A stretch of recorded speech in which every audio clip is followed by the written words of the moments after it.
Hello à tous, bienvenue dans cette série de 13 épisodes de podcast Les pros savent, dédiés à un sujet très important pour votre entreprise, la comptabilité.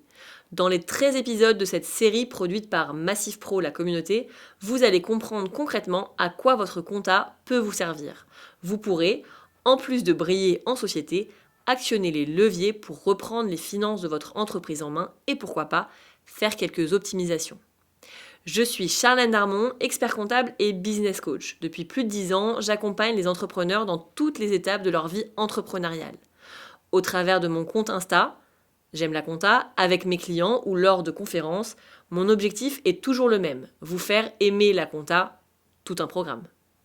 Pour ce nouvel épisode, nous allons aborder une étape cruciale dans la vie de nombreux micro-entrepreneurs, le moment du dépassement du seuil. Même si vous n'y êtes pas encore, comme toujours, il faut anticiper et se tenir prêt. Alors installez-vous, nous allons vous permettre de déstresser sur ce sujet. Le régime de la micro-entreprise, prisé pour sa simplicité, repose sur un calcul forfaitaire des cotisations sociales et de l'impôt sur le revenu à partir de chiffres d'affaires encaissés, après un abattement censé couvrir les charges.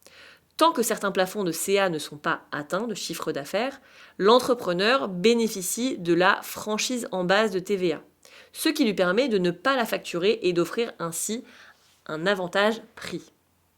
Ce statut est idéal pour les petites activités avec peu de charges, mais sa croissance rapide ou l'augmentation des dépenses professionnelles oblige inéluctablement à envisager le dépassement de seuil, moment où les règles fiscales et sociales évoluent.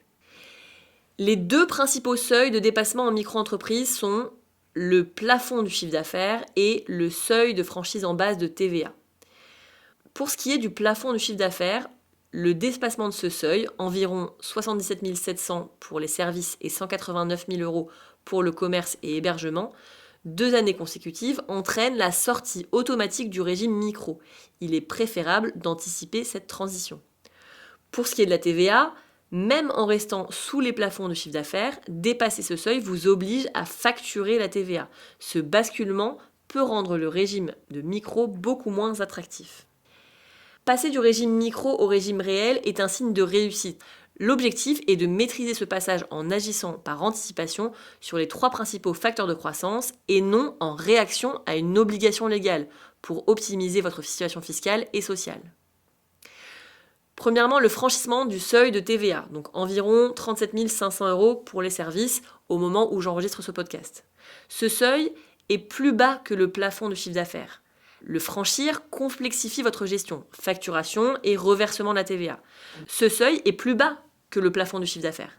Le franchir complexifie votre gestion, facturation et reversement de TVA, sans améliorer votre couverture sociale ou votre fiscalité. Je vous conseille vivement de simuler immédiatement le passage au régime réel en entreprise individuelle ou en société.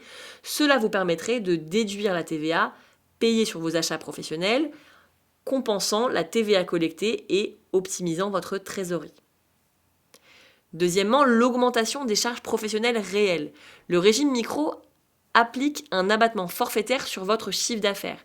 Si vos dépenses réelles, sous-traitance, loyer, matériel, etc.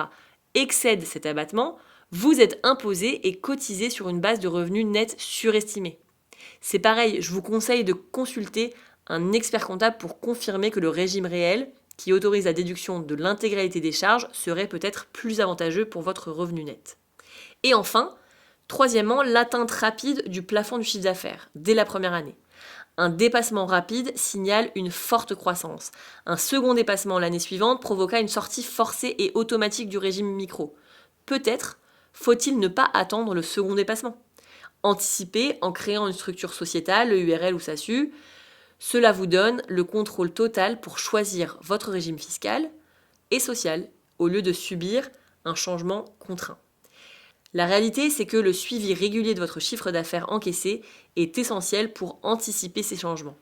En cas de dépassement du seuil de chiffre d'affaires, ajustez immédiatement vos prix et factures pour y inclure la TVA, montant hors taxe et application du taux correct.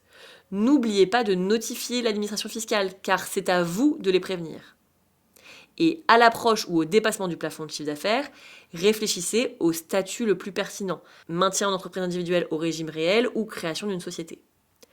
Votre expert comptable vous aidera dans ces démarches sur la simulation et la planification en calculant l'impact financier de chaque statut sur votre revenu net basé sur vos prévisions de chiffre d'affaires et de charges. Il vous conseillera sur l'opportunité de l'impôt sur les sociétés qui permet de maîtriser votre imposition personnelle en ne vous taxant que sur la rémunération ou les dividendes que vous décidez de vous verser. Notre épisode touche presque à sa fin et vous avez compris que le changement de statut est la preuve de la réussite de votre activité. Il ne doit pas être subi, mais anticipé et géré activement pour transformer cette croissance en une richesse optimisée. Merci de m'avoir écouté et à très vite.